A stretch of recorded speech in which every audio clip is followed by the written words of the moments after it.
What's up guys, Bluddshed here. Now today we're going to talk about what's the fastest speed build in Diablo 3 for patch 2.6.1 and season 12. This question is asked all day long on my stream. Blood, what's faster? You know, Multishot or Shadow, Veers or Tal Veers. So what we decided to do as a stream was, you know what, let's just make every single set and let's make sure that their main stat is around the same. Let's make sure we use the same gem levels, which were 90 by the way. Let's make sure we use the same Paragon. So we only used 800 Paragon, and let's make sure we use no augments, right? So we did our best. So this is by no means an exact science, okay? So we kind of ranked all the speed builds, all the popular speed builds from Pestilence to Explosive Blast, Blood Mages, everything, okay? So I'm gonna share my results with you guys. I encourage you to use these same parameters and, you know, comment down below what you got. And this was tested on Greater Rift level 63, which is much more equivalent to T13 than GR60 is. You get the idea. This is not an exact science. This is just my results. I did run 5 rifts with each build. So let's go ahead and bring it up on screen here. Starting up in the S tier, which was actually kind of shocking to me. I would have guessed Wave of Light or something like that would be the fastest build in the game. Thank you, Riker, by the way. I use your tier system. We're all familiar with it now. S tier for UE Multishot. Out of 5 runs, I averaged 1 minute and 49 seconds. Sub 2 minute runs every single time. Actually crazy. With a Cinder Coat, you're able to vault around and not really worry about resource too much. Coming up in the A tier, which is about, like I said, 25 seconds slower, it was the Immortal King, Charge Barb, and Wave of Light. They both tied at 2 minutes and 15 seconds. IK, you stack a lot of movement speed, and you're just blaring through the rift. One commonality between the top builds is that there's no setup time. So Multishot and Charge Barb, you don't need Ingeom, you don't need anything. You just get in, go, and start killing stuff. And that definitely shaves a few seconds off the clock.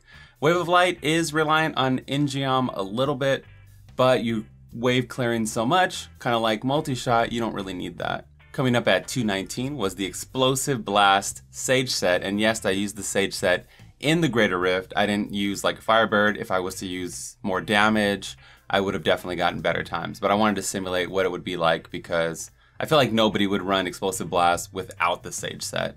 When I did do it, it didn't shave off too many seconds. I was averaging about 2:15 as well with Explosive Blast. So I was like, you know what, let's just do it with the Sage set so you can see the times there. Blood Mages was one of the biggest surprises for me. Again, links down below.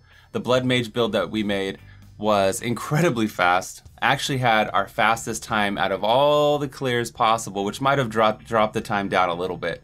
The thing about Blood Mages is, again, there's no setup.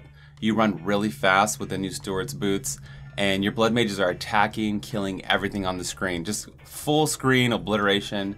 And yeah, the fastest clear that I had on record was 1 minute and 40 seconds, and that was with Blood Mages. So out of the 5 runs, maybe that helped drag down the time a little bit more. Tied with Blood Mages is the Uliana's speed build. What you do with Ulis is, again, full screen devastation. You just literally pop 7-sided strike. It applies your Exploding Palm and blows up the screen and triggers Exploding Palm at the same time. So it's more reliant on Ingeom, but I had 1 minute and 50 second clear with Uliana's really, really fast as well, which helped probably bring it down just a little bit in that A tier. One thing that the A tier has in common is they're all about 15 seconds from each other. So you might see Chicken Doc down here at 2 minutes and 28 seconds, but it's literally, you know, less than 15 seconds slower than Immortal King, Charge Barb, Wave of Light. So Chicken Doc, man, oldie but a goodie. It got some incredible buffs this off season, so expect to see a lot of Chicken Witch Doctors crushing it. Which brings us into the C tier. Now, these C tier builds can easily move up to the sub 2 minute runs with Paragon, with augments, with more optimization. You can definitely see a lot of these builds jumping tiers if you were to work on the build and optimize it, like I'm saying. So anyway, Classic Tal Rasha Veers, 2 minutes and 31 seconds. Now this build is one of the most popular builds over the last few seasons because of the incredible power, the early entry level into T13, cruise control for bounties. It's still good. It's still really, really incredible build. The new Condemned Sage build that we put on our channel that Darth Kitty gave us was clocking in around 2 minutes and 30 seconds, and that's with a Sage set. So this whole time you're, within 15 seconds of Wave of Light, but you're getting that 1 extra dB every single time. So a solid build for Crusaders. Up next we have the Pestilence build. Now I did 15 runs with Pestilence because there's a lot of different builds out there, and the fastest average I got. So I gave the most attention to this because I feel like people are more attached to Pestilence for whatever reason than ever before, than any other build on this list. So I actually did 15 runs with Pestilence and across three different builds, and this is what we got. This is the best time. I took the best time that we were able to achieve, which was 2 minutes and 34 seconds. The thing about Pestilence is it's a complete monster in open maps, and in linear maps, it's closer to the 3-minute clear speed.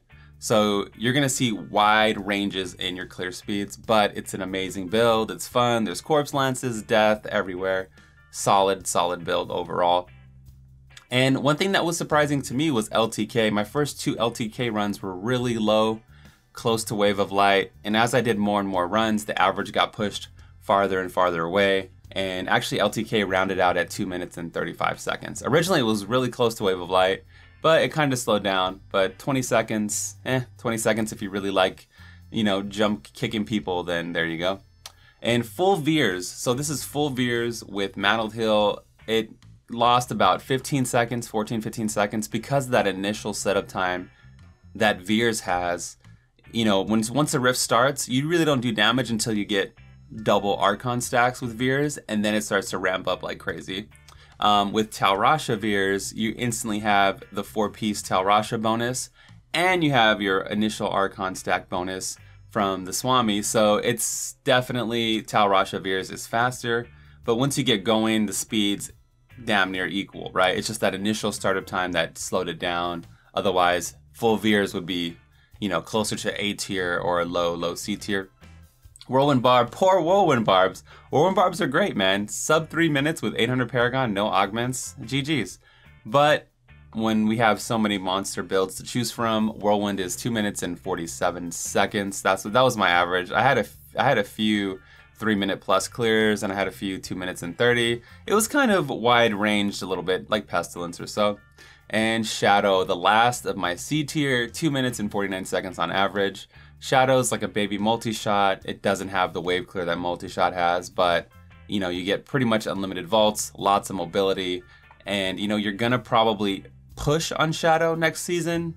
So if you do augment it because you're gonna push on it, it'll probably drop you down to the A tier. You'll probably be killing things even faster, clearing trash faster, getting more progression. So there are other builds that we tested, a lot of other builds, right? Like Frost Mages, anything you don't see basically, we tested, averaged over 3 minutes. So I didn't want to put them on the list because we're only talking about the best of the best right here. And again, if you find out any build, post it down below. I'll check it and maybe we'll do an updated video right before the season goes live and we can kind of see how it changes. Just make sure you use the same parameters that we used. I hope you guys liked this video. This testing took a lot of work. We put together all these builds. You should see my PTR account. My PTR account has like 45 builds now, all on one account. All my armories are maxed on like all my characters.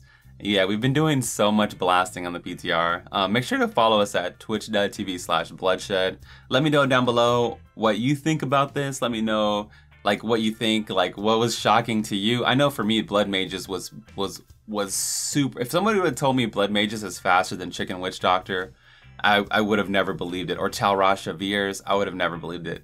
So let me know what you think down below. If you want to support further, you can actually sub now to me on YouTube, I believe.